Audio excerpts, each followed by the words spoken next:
प्रणाम भोजपुरिया समाज।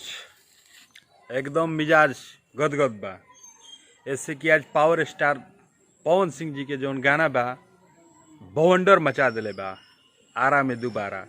जी उम्मीद बा कि सभे सुन लेले हुई, आ जे ना सुनल हुई अभी तक ले तो रउआ माँ अम्बा फिल्म्स के यूट्यूब चैनल पे जाई, वो गाना के सुनी और अपन प्यार दी।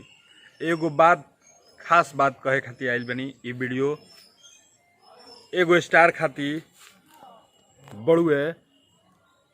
ई वीडियो कुछ भतीजवा टाइप के स्टार जौन बाड़े सो ओकनी के चमचन खातिर बड़ुए। बात ई बड़ुए कि एगो एक जना के गाना रिलीज भई रहे काल, लेकिन आज जौन गाना पवन सिंह जी के रिलीज भइल है उ गाना के व्यू इतना हाईएस्ट चल गई बा। अभी तो हमनी के देखा रहल बड़ुए करीब 1.5 मिलियन प्लस बा, लेकिन रियल टाइम में अगर देखल जाइए ओकरा के मेन चैनल पे जाके तो करीब 2 मिलियन उ गाना पहुंच गई हुई। लेकिन एगो ऐसा भी स्टार बने कि मने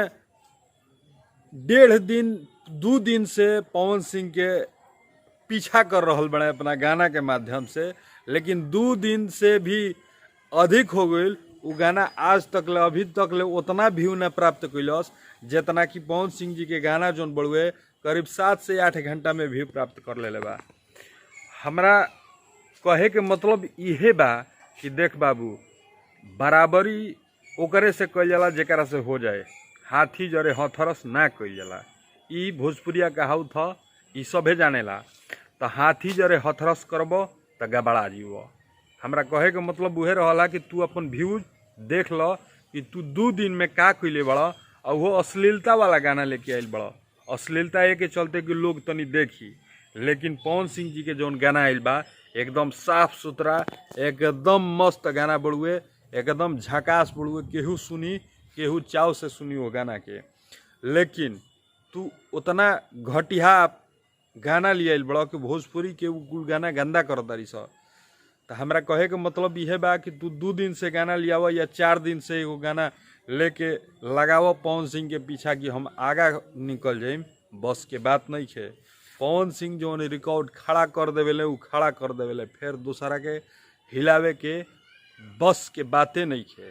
ई केहू झूठो के आके कहे कि तांडव हो गया, गर्दा मच गया, अरे चोट्टा जाके देख लस, मिला लस केकर व्यू ज़्यादा आइल बा, केकर ज़्यादा चलत रुए गाना, केकरा के ज़्यादा जनता प्यार देतिया। अब भतीजवा एकदम पूरा दिन आज सन्नाटा बाड़े सो, कहीं ओकनी के नज़र नहीं खंस आइल कि आखिर ओकनी के आज बाड़े सो कहा। लेकिन भोजपुरिया समाज के दिल से धन्यवाद कि रउआ लोगे बढ़िया बढ़िया गाना के प्यार देतानी, आपन आशीर्वाद देतानी, बहुमूल्य समय निकाल के वो गाना के देख रहल बानी और देख के कमेंट भी करतनी, लाइक भी करतनी। वाह, रउआ लोग के सलाम बा। ऐसे ही गाना के अपन प्यार दी, अपना पवन सिंह के ऐसे ही पवन बनैले रही और एकदम बवंडर मचैले रही।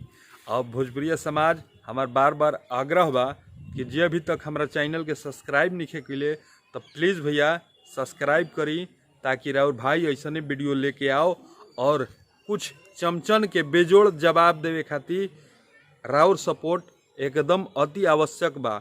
मिलल जी अगले वीडियो में, तब तक खातिर जय माँ विंध्यवासिनी।